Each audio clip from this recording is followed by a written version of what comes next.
Operation चलाते हुए Israel ने फिलिस्तीन के कब्जे वाले इस हिस्से को दहला दिया था।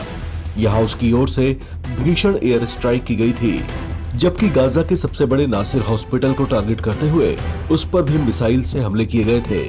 इस तरह के ताबड़तोड़ ऑपरेशंस और अमेरिकी राष्ट्रपति डोनाल्ड ट्रंप से मिलते समर्थन से इजराइल के प्रधानमंत्री नेतन्याहू के हौसले बढ़ते जा रहे थे, जिसके बल पर इजराइल ने फिलिस्तीन के कब्जे वाले गाजा, यमन के हुती विद्रोहियों समेत ईरान पर भी हमले करने शुरू कर दिए थे। गल्फ रीजन में अपनी धमक बढ़ाने और हमास का सहयोग करने वाले समूहों और देशों के हौसले तोड़ने के मकसद से ये सब किया जा रहा था।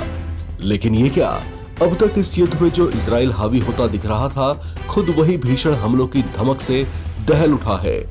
उसके कुछ इलाकों पर ड्रोन्स अटैक किए गए हैं। अचानक हुई इस बमबारी से इजराइल दहल उठा है।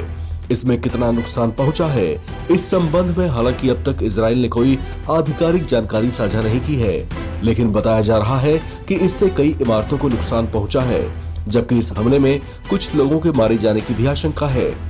इस हमले के लिए इजराइल ने हमास के अलावा ईरान पर भी आरोप लगाए हैं।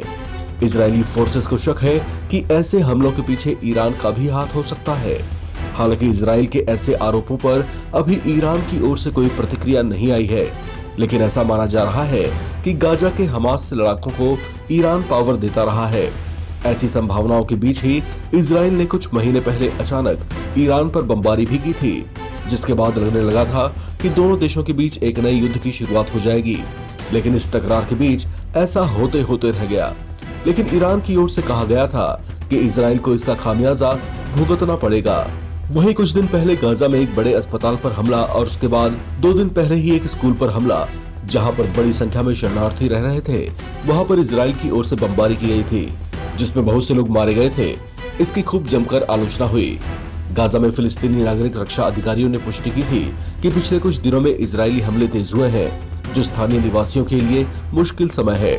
बयान में कहा गया था कि इजरायली सेना इस भयावह अपराधों के लिए पूरी तरह से जिम्मेदार और उन्होंने हथियारों और राजनीतिक समर्थन देने के लिए अमेरिकी प्रशासन की भी आलोचना की है।